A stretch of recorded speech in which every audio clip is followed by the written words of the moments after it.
And then say the football board there shama say any wundi ahia traffic news so na nim say ya tin konya de na tese nsem a ya twego Ghana ne ma hodo nso sem de edika na editie ana ye de brewe kai say enyumako bi adaroma ana ya sin konya ye de brewe Niju boutique o se wo hu sesie no eno no dwen ho eto atade bi a wo pe say ye soro form bra ho obeyar ma kama so na Kalad roofing sheet Kalad o say fiti dan sie fiti ni boso ekosi na wie ye bi bia pe bia obeyar ma Kalad roofing ono aso ene so ase Pampi A&K commercials rade brand enyo commercials ni ma wati ye be ye kama ye bo abontin so bia eba beto wodwedie no ho ensia eti hwe A&K na anyo mudi egita ho na ye nko okada aneja camera na chi sans na Godfred sound edinam gidi na kasebo no de edi makutin bi ni say opani oda Paris Chapel International Reverend Ajinasare ade afutuo bi ama aban ye baba ewrem Yambo efera efimfini mantem say de wasofo pon bi e woda Christ Mission Church ano waje ne nkwa edi efri ne nsem Yabese yambo wura mayonsemu kakra ohene ana odi kura owo eye adwumakon eduyaw nana obu edum watunta sukoko pa so man bra ye bre ehia eni nyuma hodu aguguni na oyo nipa ba kope Ghana mempeni His Excellency Nana Dakoku Fado eno yekofa bai akenkanfo a yesin konwa a yenim de na ya no so atew a ye de kaseboi ebre wo eyeme oduma kuma ba kwabena asiedu mene akosia petre ena afei Isaac Asamwa Kwesi Kokote Obutantim Budia Abusia bibia da mu ide na na ye boy ransam ni mu na nsam no me de wura mu dia na sese onim ba ya adwen sai na anu ya mu na ban de beto dwa sai eye oto aketuam na aketuam no eye wa ya adwuma ma ban die sabe anase omo te parliament no omo hyemra ma ye no omo de wato omo die mu ohamu abupen adronum na sese 50% ana wa dia wo sabi o kakra wo ye bodwa anase wo abaya adwuma mu nketenkete ni na se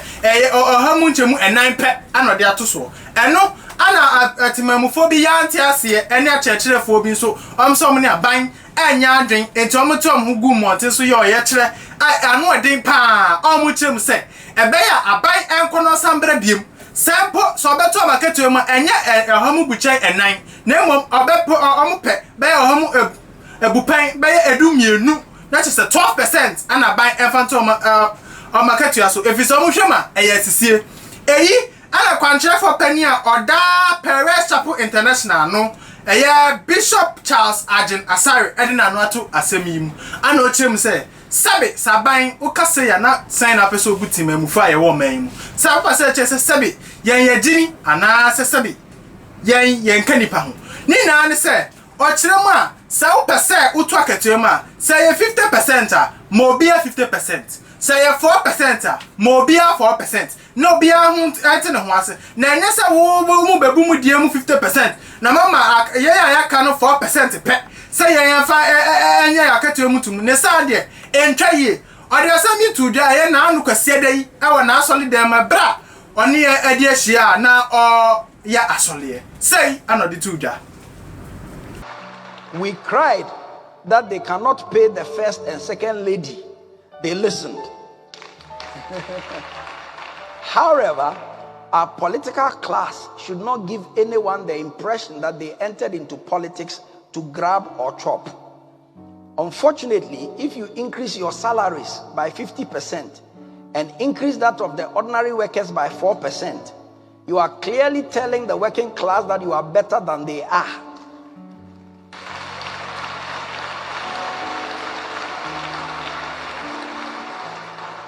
I think it's reasonable to demand that either all get 4% or all get 50% plus.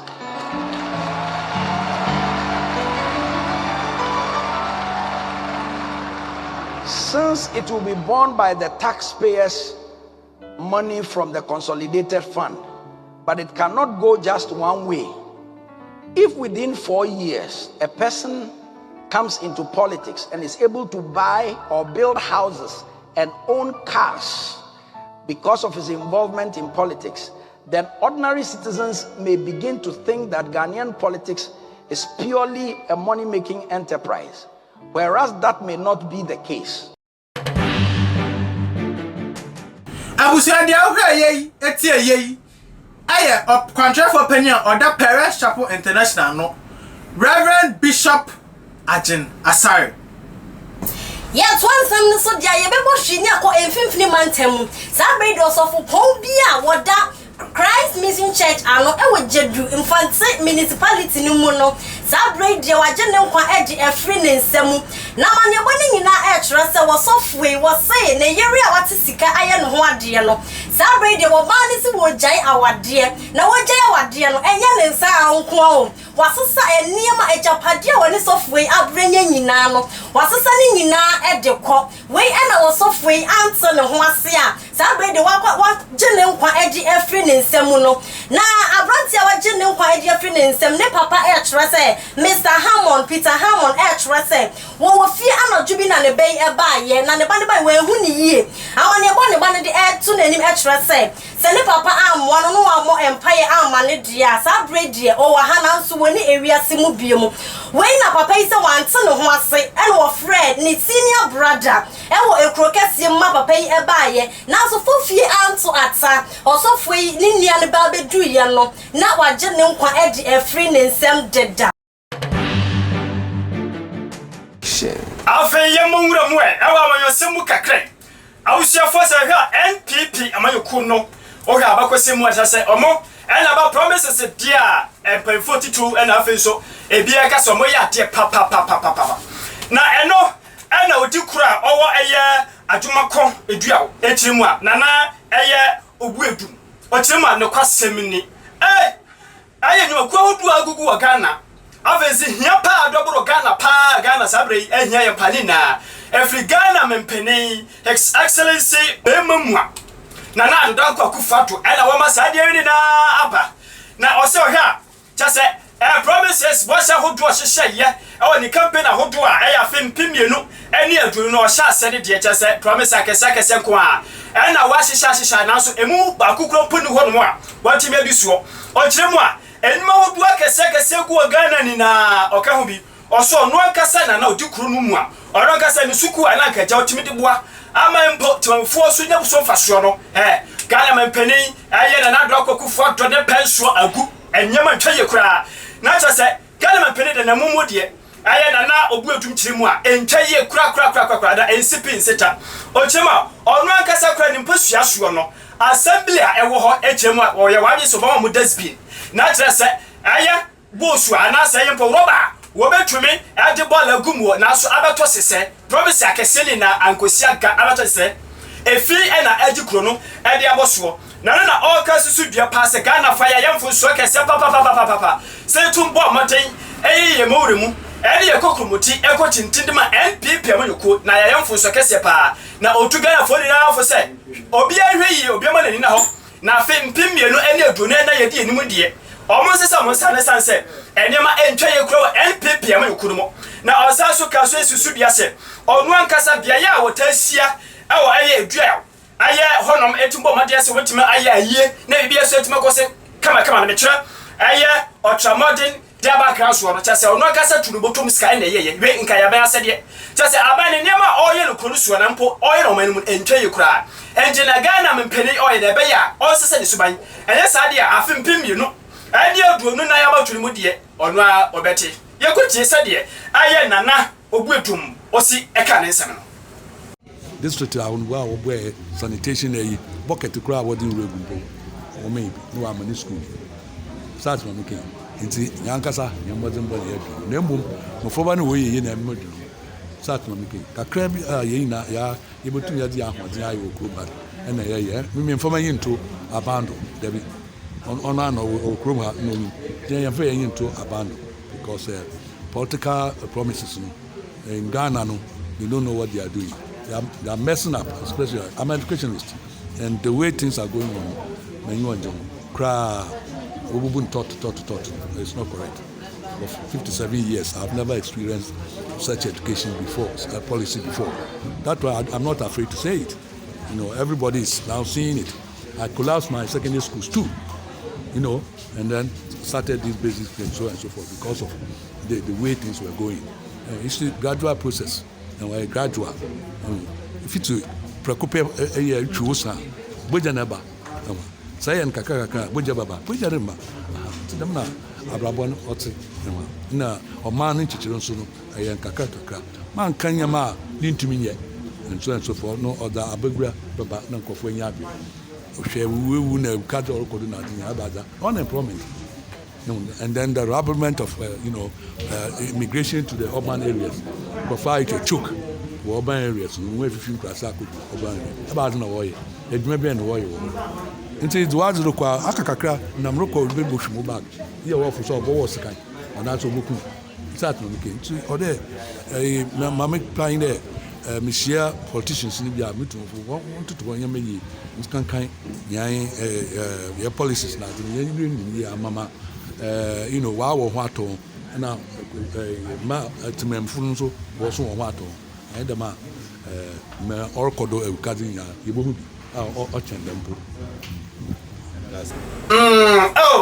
nana we dia kwese wani abre papa awusiafo ene yekote yei ayo tikura wo adwuma kon eduawo nana obuetum ne ene akosem ene yekotie ye no enye ize ohina kotwa ne de wakasa pa na ne nsem wakani na no se ema ni na ensam ewo nhira ne wote ne kan ma wajejo no ema ensam ewo nhira se mani na ene let me fo bi metro madwum bibiri fa na me akasa no asenwe no aye bibia wo ho oduma kuma aha ene de ame se ovem wofo ya kan say akosa petre ohina kotwa se ma okai odika esa se mani na mo nsabu nhira wo de answer no ma me yenkoti nsam no kan na yenti wo munti asem ni oyi be gusa se ohina koto na brina bring na mu no okasa ma manko a amenka no krenchero bema osiso na beso ablabo di pa didika isu nyame isu ma I'm telling you, Yidikai, Suname, the Suma. Never need the pa, Samamba. Because a man sem Ushra. A man sem Ushra. Because a Maya Nipebia Yami Bomu special. May Miss Rana Pebia made or the Satus Bombay Mammy. And yes, Bombay or Nana Yamishrao. Nami Pie Namikoba made in Shas Nebefi. Tembi Animaniaji. Into Minima Hagro.